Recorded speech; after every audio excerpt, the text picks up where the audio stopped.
The arena. While my wife of 25 years gave me an explanation of why she was issuing me with divorce papers, I sat still, as if paralyzed. She was speaking, but I could barely hear half of it. Are you hearing me, Nick? You appear to be in a daze. Listen carefully. All right, this is crucial. I apologize. I was momentarily preoccupied. What topic did you discuss? The words are straightforward. Nothing can be disputed. I'm not requesting anything. Hear that? Nothing at all. You keep all of the money in the bank, the house, and the automobiles. This will end in 3 months if you sign it. I was at a loss for words. I've been married to Marcy since high school. Sandy and Cindy, our lovely twin daughters, attended Columbia University to pursue studies in international banking. We both had Volvos and lived in a lovely suburban home. Marcy owned a cell phone and credit cards of her own. I never withheld anything from her. I never betrayed her or mistreated her physically or verbally. She never expressed her displeasure or voiced any complaints. This was something I could never have prepared for. I didn't realize anything was amiss. Perhaps I wasn't listening, and that was the issue.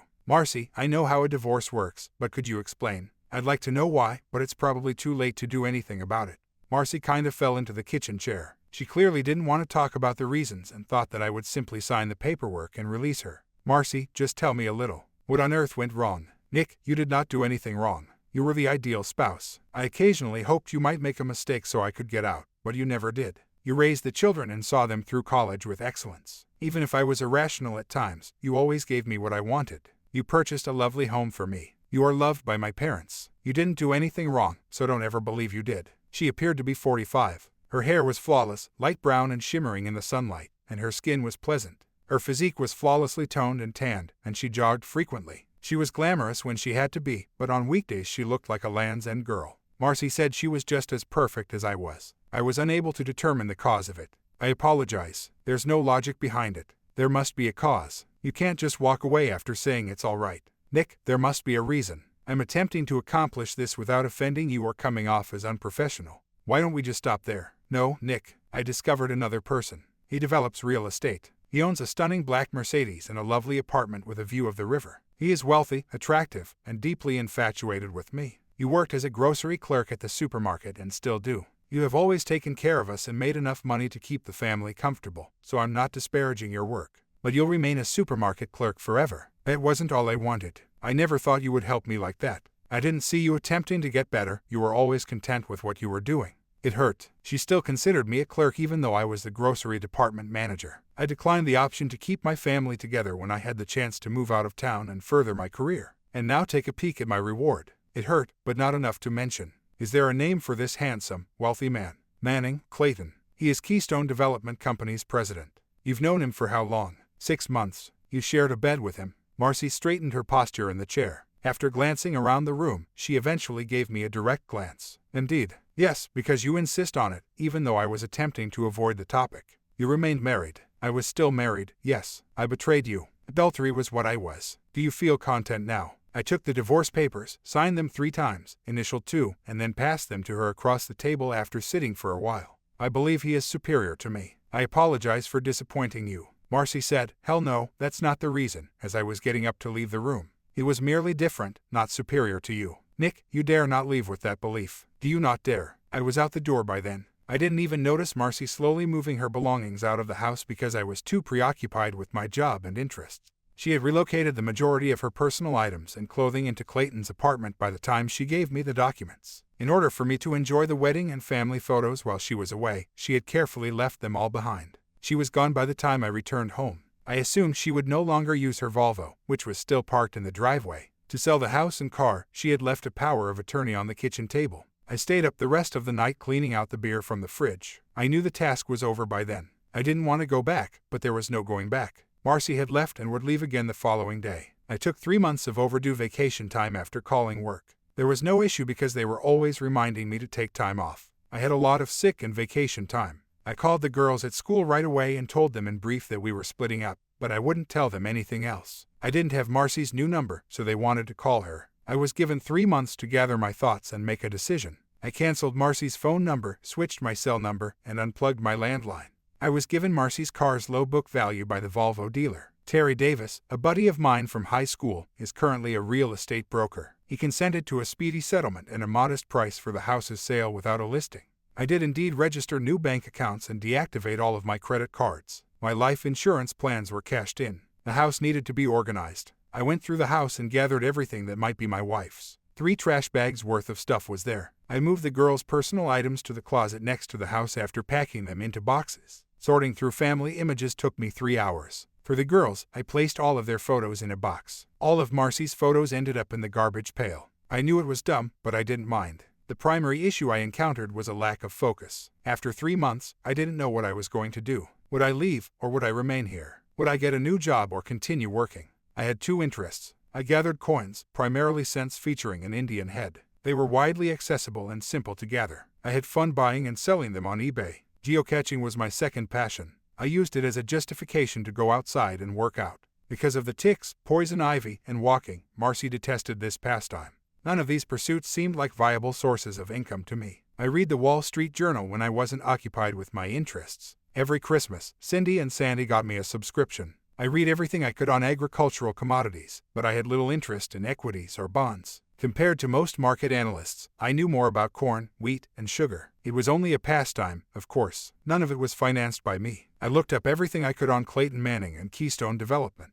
I couldn't find out as much as Terry Davis did about Clayton and his current endeavor. He had a friend who works at a local commercial bank cross-check some of the facts. I was eager to see what he would come up with. I hadn't seen or spoken to Marcy for weeks at this point. I hadn't heard from their mother either, but the girls called once a week. They seemed to be on my side, but since Marcy was their mother, they must have been somewhat supportive. I unloaded a ton of items from a few yard sales. I made sure to leave enough furnishings in the house so that prospective buyers could see it.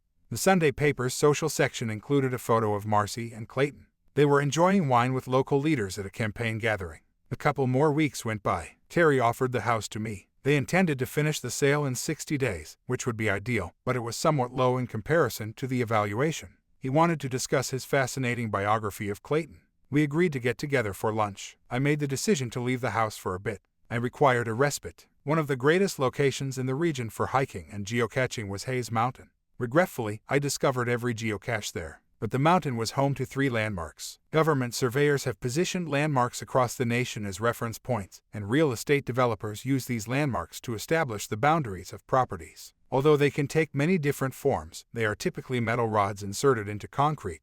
For serious geocachers, locating landmarks is an intriguing side activity. I made the decision that I would locate all 3 of the mountain's landmarks today. I would need to include a metal detector in addition to the GPS. It's difficult to find a piece of rebar in the woods, so I needed all the assistance I could get. I could find the approximate location using the GPS. Nearly 2,000 acres of Hayes Mountain were owned by the Madison Land Trust. They were always trying to expand it. The trust had to rely on donations because the majority of the empty land was taken up by industrial parks and subdivisions. There was a farmhouse and orchard with a big for sale sign next to the trust parking area. After I parked, I went to take a quick look at the fence by the orchard. The idea that this lovely estate would most likely be demolished to make way for construction in a short while was embarrassing.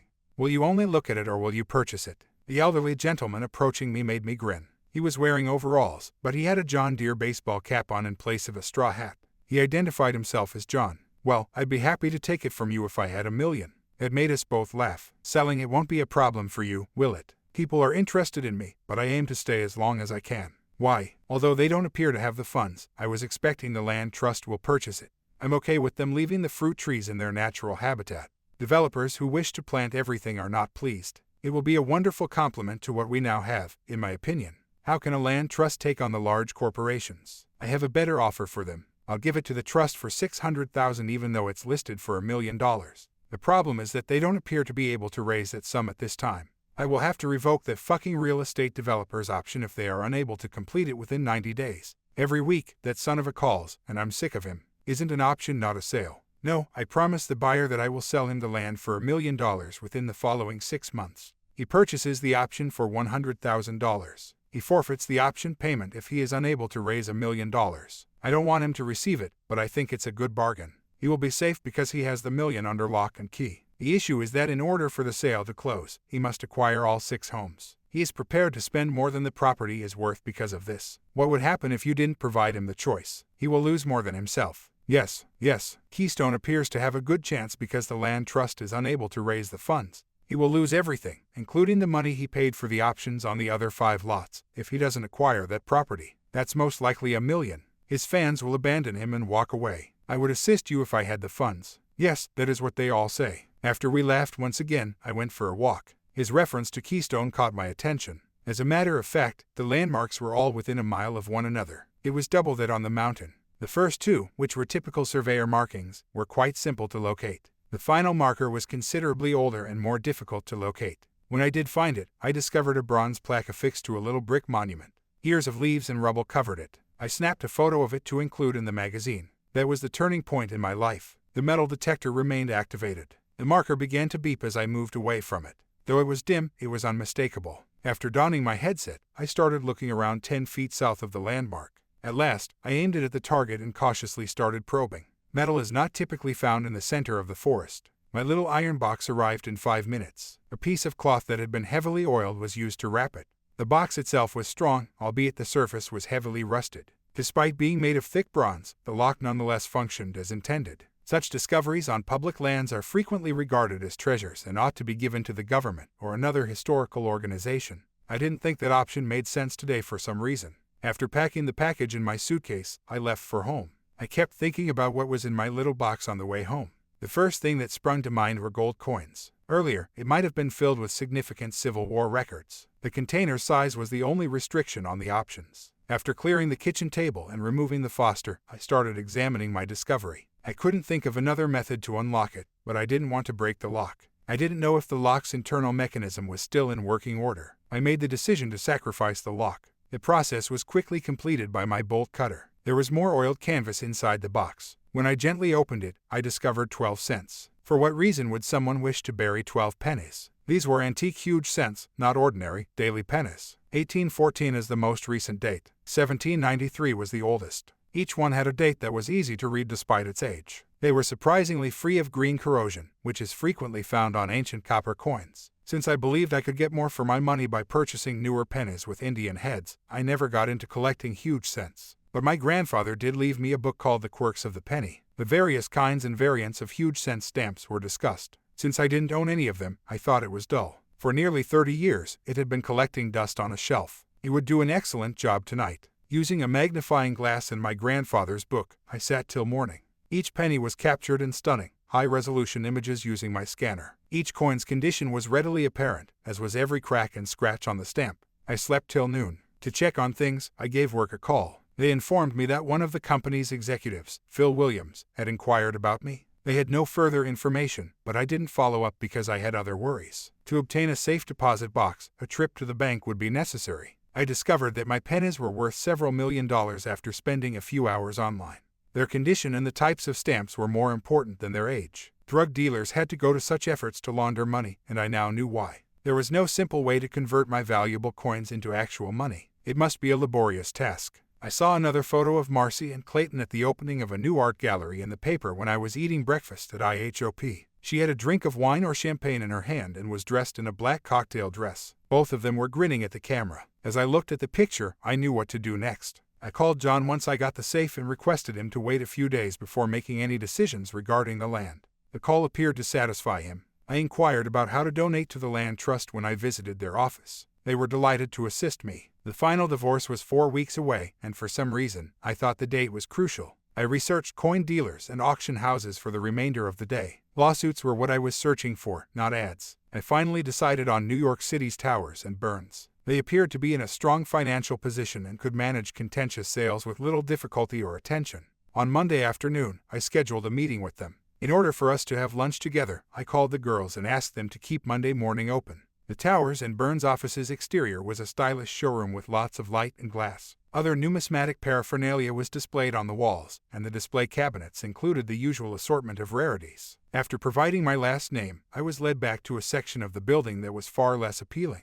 Mr. Simmons, welcome to New York. I am aware that you want to show us some fascinating coins. Are you visiting the city for the first time? I took a seat across from James Towers in the chair with the straight back. The ad used his picture, but he appeared to have aged by 10 years. Thank you. I've been here before, but never on business, because my daughters attend Columbia University. I don't mean to cast doubt on your coin expertise, but don't you have a staff member that specializes in early copper coins? If so, their presence would be beneficial, in my opinion. That seems like a nice concept, and I'm not that sensitive. He leaned toward his desk's intercom. Bring Cookson into my office, Marie. A number of huge cent and half-cent manuals had been released by Morris Cookson. I appreciated how easily he could be reached. In addition, Mr. Cookson appeared older than his photos. Gentlemen, I suppose no one enjoys looking elderly. I am putting up for sale 12 unique coins. I intend to keep the 5th for your consideration and sell the other 4 today. I'll save the other 7 for later. I'll also offer them to you if today goes well. Although it may seem improbable, I believe that 6 of the coins will be classified as conditional census.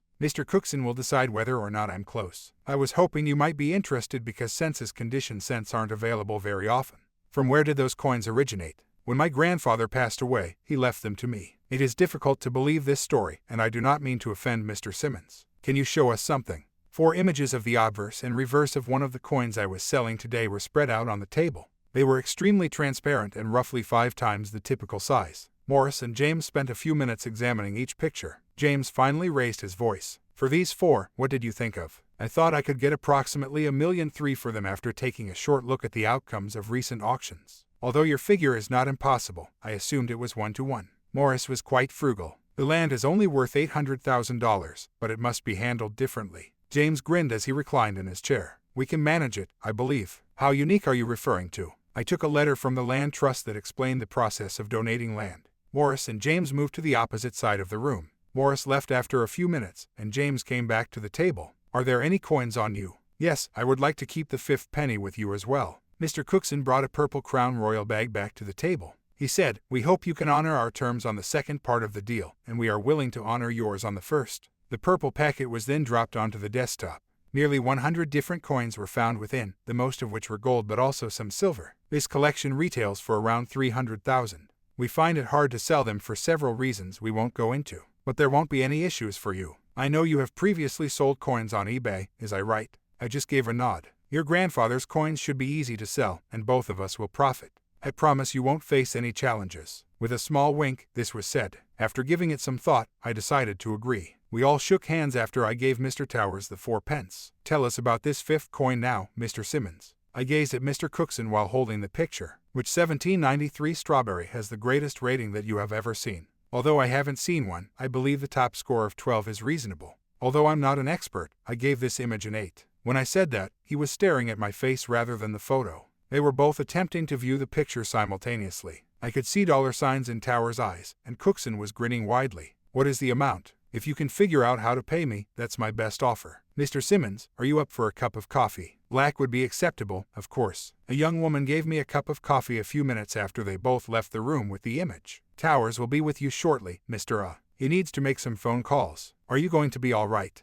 I started the coffee after giving a nod of consent. It had been half an hour when Towers came back into the room with a stunning woman. She had raven hair, dark eyes, and a Middle Eastern appearance. I estimated her age to be around 30. She had an authoritative manner and was beautifully dressed. I briefly believed I recognized her, but I was unable to recall her origin. Hi there, I'm Letitia Rothberg. Mr. Simmons, do you own a passport? She had a deep, yet feminine, voice. Good, indeed. In order to open a fresh offshore bank account for you, we will be visiting JFK soon. Is there anything you can offer Mr. Towers? James looked like a little boy at Christmas when I presented him a strawberry from 1793. He said, thank you, and walked out of the room. I still had 7 coins that Towers desired, but we never came to an agreement on a price. Mr. Towers consented to keep the little coin bag until I got back. Letitia and I were already seated on a plane bound for the Cayman Islands an hour later. She didn't say much. Several photographers were excited to take her picture when we got to the airport. Despite her irritated appearance, she had a charming smile. I was unaware of the cause of this fascination. My first flight in first class ended far too soon. At the terminal, we were met by a bright yellow small SUV. Without hesitation, my hostess stepped into the driver's seat and pulled her skirt up to her hips. She saw me stealing peeks at her tanned legs, which embarrassed me. She appeared to find my uneasiness amusing. We parked on the ground floor of a somewhat sized apartment complex 20 minutes later. Although Letitia Rothberg owned the entire building, she lived in her personal apartment on the top floor. Mister, is there anything I can get you? Simmons, I'd like a beer. It was as satisfying to watch her exit the room as it was to watch her foot flash in the terminal. I'm not usually a sucker for young ladies, but Letitia Rothberg was unique. We stepped outside onto a tiny balcony with a view of the sea. Although the scenery was stunning, I didn't like how strong the wind was. She must have been trying to impress me with the place's grandeur. I was more interested in the new bank account I was obtaining than in the beauty of it. You're a quiet man, Mr. Simmons. You must have some queries that you would like to have addressed. I find it odd that a woman of her status and class would consume beer straight from the bottle. I could see her drinking martinis or champagne, but not beer. If she persisted, such a figure would not last her long. I suppose you could explain why we had to come here to open a bank account, even though I typically think it's preferable to wait. It's an easy, secure, and safe way to make money. I believe it will be effective for you. Yes, it's only one coin, but you have 7 others. I apologize, but that still seems like too much. We made it back to the wind-sheltered house, which pleased me. Are you able to accept this? I brought you here to serve as my temporary slave. I must admit that I smiled at the unexpected remark. Even though I recognized right away it was absurd, I still thought it was funny. She was a humorous person. She was wealthy and attractive. What more is there for a guy to desire? I wish I were a decade younger. You can't make fun of an elderly man. We both chuckled at the circumstance. Let's go buy some fresh lobsters for supper, Mr. Simmons. After completing our long necks, we left. The meal and restaurant were excellent. I attempted to be polite even though I didn't particularly enjoy the wine the hostess had selected. It was unsuccessful. Mr. Simmons, what's wrong with the wine? Was I really that clear? I apologize. It was inadvertent. A sort of automatic reaction. I got really wasted on cheap white wine when I was 18. Never before or after have I been so wretched. I throw up every time I drink or smell white wine. I am unable to explain it. Don't worry about it, it's a good wine. After 5 minutes, we had 2 long, icy necks. Strangely enough, hardly much was said during the lunch. We all sipped coffee and had a fruit sorbet at the conclusion. Describe yourself to me. You have a spouse. What is your occupation? We spent the entire night together, and I'm curious as to what drew us together. There are numerous questions. Both of my daughters are enrolled at Columbia University to study international banking or a related field. I only pay the tuition, so I'm not really sure. It's intriguing. I am a guest professor at Columbia University and hold a master's degree there. Both of them were able to meet me. Do you think you saw them this morning? Together, we had lunch. When I force kids to skip class, they detest it. Given that you had 2 college-age girls, you must have married young. I think a guy could use that phrase. This Mediterranean beauty made me feel at ease. I could have spent the entire night talking to her. I am not in contact with my wife at the moment. I never imagined I could use such odd word. She moved away from me to a wealthy wheeler-dealer. I believe he constructs business complexes or shopping malls. In any case, he has a large apartment and a luxury car. She informed me that she had made the decision to switch, and the divorce would be finalized in roughly 4 weeks. That's a dumb excuse to end a happy marriage. Until she met this guy, I suppose everything was good. I suppose my choice of job never pleased her. She refused to move on, despite the fact that I had multiple possibilities to further my career. Although I wasn't happy about it, I felt that it was essential to keep the marriage intact. I feel like nothing right now. What do you do, too? An uneasy pause ensued. How can you disclose that you are a grocery manager of a supermarket to a stunning, wealthy, and accomplished woman? She took note of my uneasiness and responded appropriately. It doesn't matter. We can discuss it later. No, it's all right. Being a grocery manager at a supermarket isn't a job that attracts women, but I'm not ashamed of what I do. My wife frequently purposefully forgets to bring it up in conversation, but it doesn't affect my girls. She was clearly bothered by it. Do you enjoy your work? Yes, and I'm proficient in it. The waiter cleared the table and brought more coffee. Even though you've only known me for a short while, Mr. Simmons, I think first impressions matter a lot. In a nutshell, how do you initially perceive me? I was put in an embarrassing situation by your question. I could push her away if I gave an honest response, and I was certain that she would see straight through my attempts to flatter her and believe that I was lying. How should I proceed? How should I proceed? To put it briefly, I think you're confident, smart, educated, and attractive. Her eyes were fixed on me, and her head was cocked slightly downward. A tiny smirk caught my attention. I hoped for openness. I apologize, but I didn't want to ruin the good time we were having that evening. Are you really that negative about me? You shouldn't be angry with me. Your wife may have left you for another man for that reason. Your marriage would have been stronger if you hadn't made an effort to satisfy her all the time. I must agree that there was some truth to it, even though it was harsh. I think you're crafty and manipulative, Miss Rothberg. You use your charm and beauty to achieve your goals. I think you're a bit of a spoilt brat because you're used to having your way. Despite your fear of commitment, you play with guys. It appears that you are capable of earning money and making prudent investments and expenditures. You'd probably be a good mother if you weren't so preoccupied with proving that you're just as good as any man. After saying that, I felt awkward, but her remark about my marriage infuriated me. We just sat there looking at each other for a few minutes. Would I make a decent mother, in your opinion? All of a sudden, the atmosphere significantly improved. It was nice once more on the quick drive back to the condo. She appeared to accept everything I said without question, even though I knew she had heard it all. I gave her the truth because she asked for it. It was a really dull night for me as Letitia's slave. Separate bedrooms make it difficult to enjoy yourself. I wasn't expecting anything anyway, so that's all right. When I woke up first the following morning, a copy of the Wall Street Journal and a breakfast consisting of fruit danishes and steaming coffee were ready for me. I enjoyed lounging on the balcony with a view of the Caribbean now that the wind had subsided. I might grow accustomed to this. About 20 minutes later, Letitia came over and jokingly grabbed a piece of the paper. As though we had been reading and drinking coffee for years, we sat in silence. Even though I had only known her for 24 hours, she seemed comfortable and natural. I desperately want to call my daughters, but I'm scared my phone doesn't function here. Letitia offered me her cell phone. Come stay with me. It's Daddy, Cindy. Dad, you're where? Is everything all right? London, according to the cell phone. Everything is good here in Cayman. I just wanted to let you know because I didn't go home right away. A friend of mine is hosting me. I was forced to utilize her cell. Last night, they displayed an image of you on television. They showed you and Letitia Rothberg boarding an aircraft. Letitia Rothberg, what the devil are you doing with her? I'm staying with this friend. What's so important? You're with her, but why? It's all right. There is nothing nefarious happening. I don't know why you're worried, Dad. The woman in question is a barracuda. Her breakfast consists of males. As she passed, Letitia was carrying a breakfast tray from the balcony. I was powerless to resist. This is Cindy, my daughter. New York is where she is. You're a barracuda, so be careful, she warned. As expected, Cindy Letitia groaned loudly on the phone. On the other end, I could see Sandy and Cindy having a brief conversation. You're there, but why? How did you get to know her? When will you return home? Letitia was standing there waiting for me to give her the phone before I could respond to any of her inquiries. Hello, Cindy. This is Letitia. I heard about you and your sister from your father. I would want to join you for lunch tomorrow when I'm in New York. Where can I come get you? Naturally, I couldn't have possibly heard the opposite side of this discussion. Who is this professor? Hold on. No issue. At 11, I'll come get you from the classroom. All right, let me tell you. Farewell. Goodbye. Letitia returned my cell phone to me. Your daughter said you farewell. Tomorrow, I'll join them for lunch. They think I'm a fish, yet I swear to be polite. She wiggled and giggled a little before heading to her bed. We arrived at the Cayman Islands Federal Reserve Bank 1 hour later. I opened my first offshore bank account under my hostess's knowledgeable supervision, and 20 minutes later, I noticed that Towers and Burns had credited my new account with $4 million.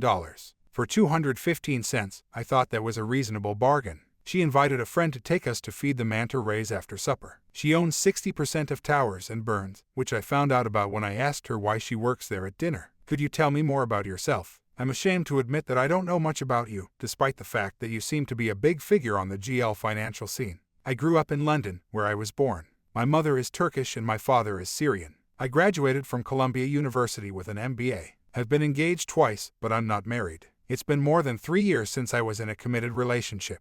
I've discovered that males who express interest in me are not to be trusted. Most of them seem to want something from me but have nothing to give in return, so I suppose you could call me cynical. That's a shame. Getting a ride back to the condo was my goal. You enormous jerk, does that mean you don't trust me? I apologize if I came across as insensitive. That was not my intention. I suppose I find it difficult to identify with your issue. I'll make an effort to improve. All right, let's unwind. We have a party to attend. We had a cocktail party in a large hotel to cap off the evening. She was well known and regarded as a star by everyone. Throughout the evening, I made an effort to blend in even more than I already was. The street clothes I had worn in New York were still on me. Traveling to the tropics was not what I had anticipated. Letitia initially appeared obligated to go with me, but I convinced her to have fun and allow me to blend in with the tree where I felt at ease. Despite her best efforts, she kept checking on me throughout the majority of the night. 2 Hispanic males who were Argentinian cattle farmers struck up a conversation with me. Soccer was the first topic of discussion, followed by fishing. I guess it was to my advantage that the chat was at least in English. Unaware that I was Letitia's chaperone for the evening,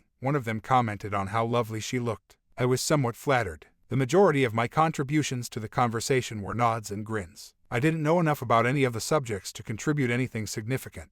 That is, until Ramon Duarte mentioned investments. Winter Wheat piqued his curiosity. I listened as he went into great length about why he was going to spend so much of his money on something that he was obviously ignorant.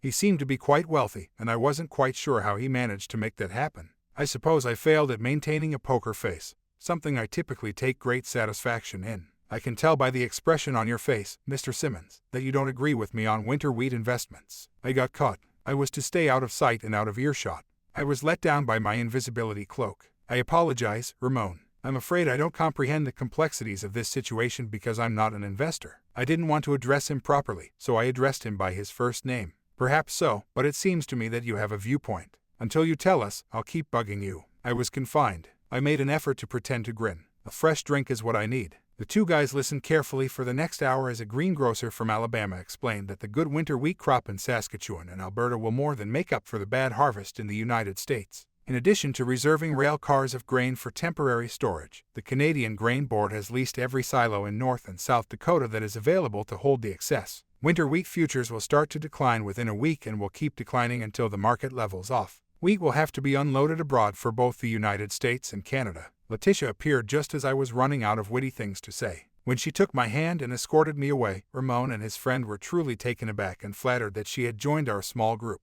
Nick, what the devil was that? All we were discussing was food and shopping. As we headed back to the condo, she gave me a small smile. We took a plane back to New York the following morning, where a team of photographers was excited to document her arrival. I was given a tiny package with the coins I had left behind by a Towers and Burns courier. After saying our goodbyes to Letitia, I made my way to the commuter train station so I could catch my flight back to Huntsville. Both the divorce and the house sale proceeded as planned. I received multiple messages from Phil Williams in the main office requesting that I give him a call. They urged me once more to think about relocating to the New York headquarters of the business. I concurred this time. John left a message as well. He desired to have lunch together. At the office, I hid in my locker and wished my shifters success. The publication featured a photo of Clayton and Marcy at a local politician's BBQ. They appeared to be the ideal pair. I spent an entire day scanning and identifying every coin in the New York bag. I made the decision to list them on eBay right away because I had 3 weeks left. As long as no scumbags nabbed them, everything ought to be all right.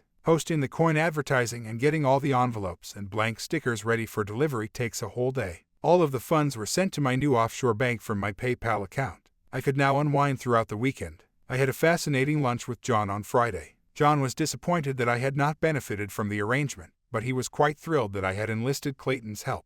It would have been too hard to explain that to him. He gave me the deeds to 5 acres of land on the outskirts of town before he left, and lunch went well. He wanted to organize the house before departing for Florida with his spouse. Good deeds are always rewarded. My cell phone rang shortly after John and I had parted ways. In 2 hours, Cindy and Sandy would be in Nashville. I could have picked them up in plenty of time. The girls were on a tight budget, and the cost of the flight to Nashville was half that of the flight to Huntsville. I arrived and picked them up without any problems. Cindy was eager to discuss LSH. More than 300 students were enrolled in an advanced corporate finance course in the lecture hall. Letitia was introduced to the students by the lecturer during a pause in the lecture. She simply gave the impression that she owned the space. After addressing the class for 10 or so minutes, she declared that she wanted 2 pupils to join her for lunch at the hotel. When she yelled our names, we were shocked. You liked her, then? Dad, she's incredible. How on earth were you able to meet her? She claimed to be searching for a slave, and I was her top pick. Sandy gave me a shoulder tap.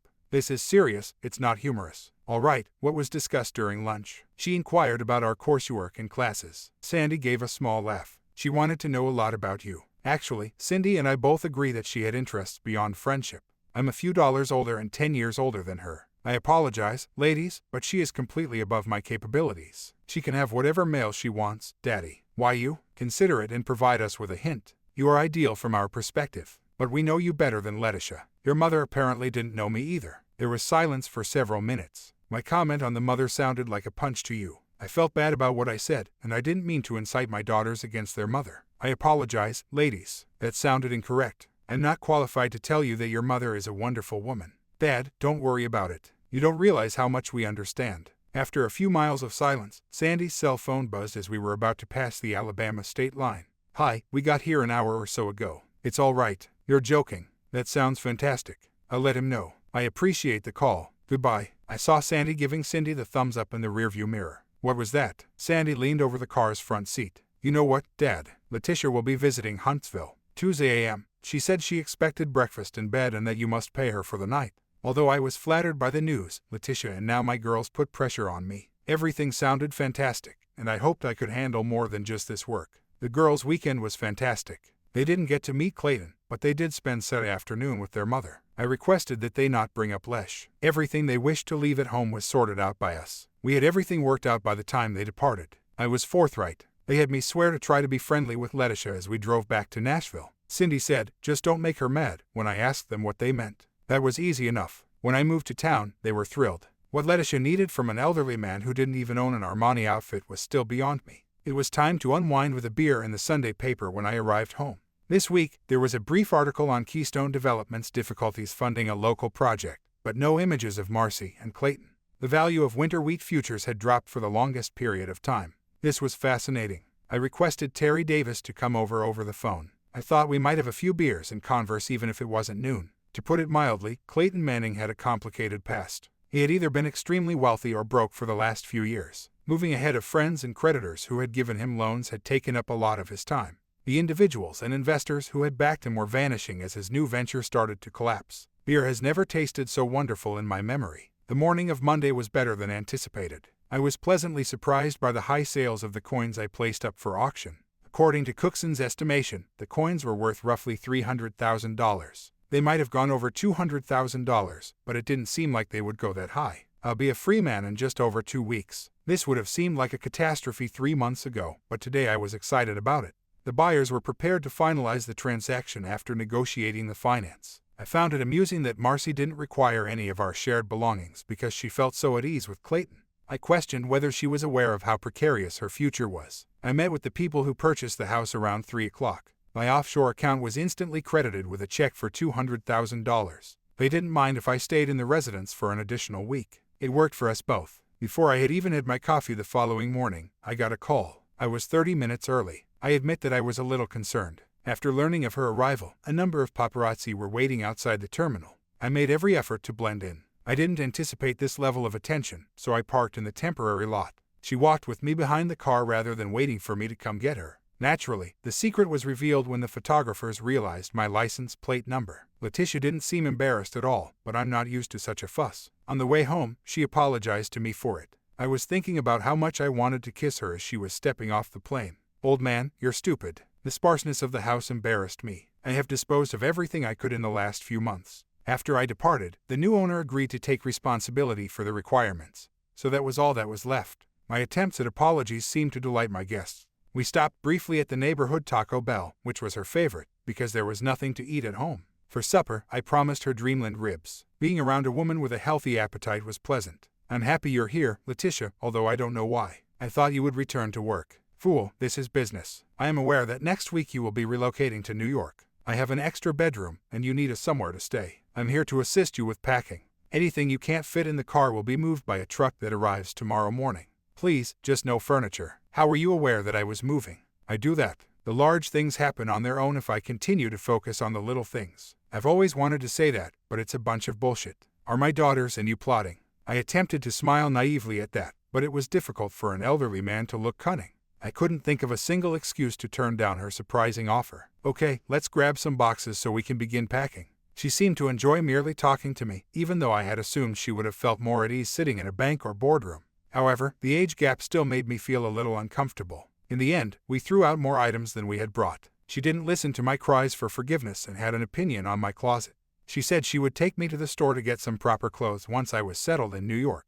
There weren't enough boxes for a moving van when we were done, but there were more than I could fit in my car. She should have ordered a little truck, I hoped. In order to attend an eBay auction, I put my laptop and a tiny inkjet printer aside. A fresh surprise was waiting for us while we were preparing for dinner. The property has a delivery van parked in front of it. Letitia and I watched as the well-dressed driver, carrying a clipboard, got out of the cab. Are you Nick Simmons? Yes, I am bringing you a delivery. Where would you like it? What on earth is this? Does the garage have space? There was no one in the garage where Marcy's Volvo had been. I nodded and gestured in that direction. I saw Letitia giggle and put her palm to her mouth. I believe she found my confusion amusing, but I'm not positive. After 5 minutes, I was staring at a bright orange sports car next to my old Volvo. What on earth is this? This is a Lambo, the courier declared proudly. Isn't that the most exquisite sight you've ever encountered? Letitia was laughing uncontrollably. She was clearly having fun, even though she wasn't noisy or anything. For the beautiful uniform to be shipped home, I signed the shipping form. I knew I wasn't going to take my gift to New York, but I wasn't sure what I would do with it. Miss Funny Pants, get in the Volvo. As we pulled out of the driveway, my guest was still grinning. I placed an order for 2 Fosters and an entire rack of ribs. Could you describe the car's current condition? Ramon bought winter wheat in bulk. When the price began to decline, everyone assumed he was insane. He began to double contracts. He made more than $40 million in less than a week. He was delighted with the remarks he got about his astute maneuver, but he was also content with the money. Good for Ramon, then. I'm hoping he didn't say my name. He wanted to honor you, but only with your permission. He asked for your address and thanked me for bringing you to the party, but I had no idea he was going to do it. When the ribs arrived, I was astounded to see Letitia dip a couple of them into Tabasco before starting to work. I adore that girl, my God. Don't you know that I'll return it in the morning? I had that thought. Don't stress over it. Ramon will not be offended. He would have been happy to give you the money, but he most likely assumed you wouldn't accept it. You'll feel more pressure to keep the money that way. The Tabasco forced us to have a couple more drinks. I didn't want to go home because I felt terrific. I would have done anything right then and there to spend the night in bed with this stunning young vixen.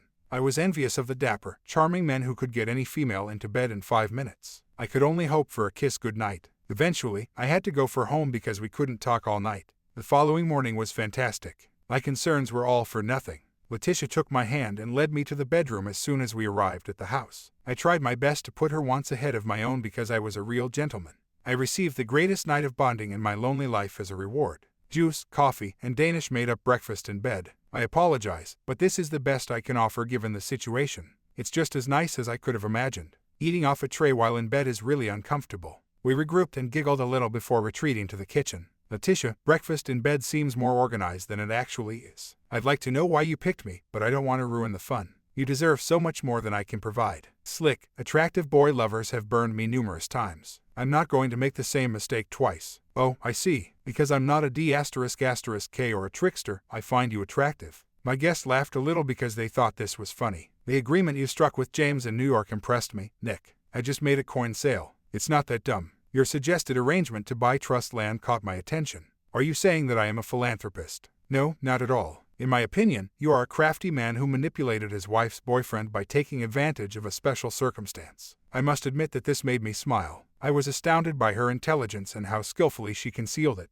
Was that incorrect? That was brilliant, Nick. I wanted to learn more about you after being amazed. There's no way you could know what I was doing in New York. Although I was aware of what you did, it took me several days to discover why. Of course you wanted to see how I was doing. I'm not an idiot. The increase in self-esteem was nice, I must say. Letitia, regrettably, was returning to New York by early morning flight. I was sad to see her leave. She gave me the key to her flat and a joyful heart. It was not possible for the Lamborghini dealer to pick up the vehicle until the following day. I wasn't planning to drive it, so it was all right. My belongings were loaded onto a small truck and driven to New York by the movers. I was informed by Terry Davis over the phone that Keystone Development was having severe financial difficulties. Almost overnight, it appeared that Clayton had inexplicably lost nearly all of its supporters. Rumor had it that certain individuals were obtaining markers that Clayton had not been given. My nearly ex-wife paid me a visit that evening. This unexpected joy is due to whom? I have certain things I need to discuss with you. I'll do all I can to help you, but I'm heading off in a few days. I realized my old Volvo was gone, so I decided not to take it.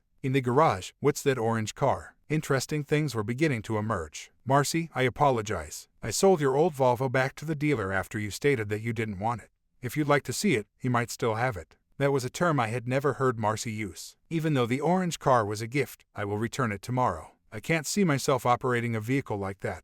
$200,000 was written on the window sticker. Who would provide you with such a gift? Your recent girlfriend. No, I assisted an Argentinian cattle rancher a few weeks ago. I only did it to express my appreciation. What more can I do for you, then? The talk paused for a moment. I understood Marcy wanted to say something but was at a loss for words. Do you want to have a drink? I drink Diet Coke and beer. I can't remain for very long. How did you arrive here at all? There's no car in sight. Nick, I took a cab. You mentioned that you would be departing in a few days. Do you mind if I spend some time in the house? The house has been sold. The new owners will move in this weekend after we concluded the sale yesterday. The only time they'll let me stay is until Friday. What's wrong with the riverfront apartment? She didn't respond to that query. After a moment of silence, she inquired, what happened to the money you got for the house? Now things were starting to get pretty intriguing. The fact that the talk was moving in the right direction was beginning to appeal to me. Everything is gone. You stated unequivocally that you wanted nothing. I set up a new apartment for my move using the money I had. To what location are you relocating? New York. I received a significant raise and a promotion. On Monday, I should be there. I had no intention of telling Marcy that Letitia would be my roommate. I also had no intention of telling her about the Cayman Bank account. I never heard from you about the apartment's fate. It was leased only. The owner had no intention of renewing the lease after it expired. Now, where do you reside? Until Clayton finds another accommodation, we will remain in the Holiday Inn. Oh, I see. I could now see why she desired to move into our former home. Marcy appeared somewhat perplexed. She didn't know how to go about asking for aid, but she wanted to. I knew she was having problems. Once more, the conversation lulled. Do you need anything else from me? Are you able to transport me to the Holiday Inn? The excursion proceeded without incident in the first half. You have a girlfriend, I know that. Describe her to me. She is more of a business partner than a true friend. What sort of company? You aren't conducting business. You're correct. All I do is work as a grocery store clerk. You can't be duped, can you? Marcy said nothing. I heard her murmuring to herself, "Rubbish," as she gazed out the window. I could finally let out all of my aggravation at this point. I had the ideal opportunity to express my pain at the images in the papers. Instead, I merely grinned to myself. She was acting badly, so I made amends. For a little while, I felt horrible, but it was over soon. I dropped her off at the front door of the motel. She didn't say goodbye or turn around before leaving. I felt a sense of satisfaction, as much as I hate to admit it. The week was going quite well. I was surprised to receive the final divorce papers on Thursday morning. They were ahead of schedule, but who am I to gripe? An image of Letitia Rothberg arriving at the airport appeared on the Huntsville paper's main page. Her hand was being held by your good friend. Every room at the Holiday Inn receives a complimentary copy of the newspaper. At breakfast, Marcy can read it. I had faith that Clayton would tell her who Letitia was. At the bank, I emptied the safety deposit box. In the near future, my 7 pence will be useful. While she was here, I expected Letitia to inquire about them, but she never once did. Every chat we had was purely social. For every coin up for sale, I put a buy it now price. At that price, over half of them were sold. The remainder of the day was devoted to packing the sold coins and getting them ready to be sent to the post office. The remainder of the auction has to end by Friday at noon. All coins would be mailed on the same day if every PayPal transaction was successful. Buyers who are dishonest will have to wait till Monday. I set out early on Saturday morning. I moved the majority of the funds from my PayPal account to my Cayman account. In case I spotted anything I simply had to have, I also left a little sum on PayPal. I was about to leave when the buyers of the house pulled up. We both benefited from it. If there were no delays, the journey north would take roughly 12 hours. When I arrived, Letitia, who was at the apartment, offered to make a home-cooked dinner. Who would prepare it, I wondered. Knowing that I was still a man enough to win such a lovely woman over was a comfort. I was confident that I could meet all of her demands. Cindy called as I was about to pass the Virginia state line on Interstate 81. Marcy was left without a car, a place to live, money, and a large motel bill after Clayton Manning apparently skipped town. Cindy was asked what she thought I ought to do. My comment: I hope you enjoyed today's lengthier video. Did you like this happy ending? If so, please ring the bell and subscribe. I'll see you in the next one.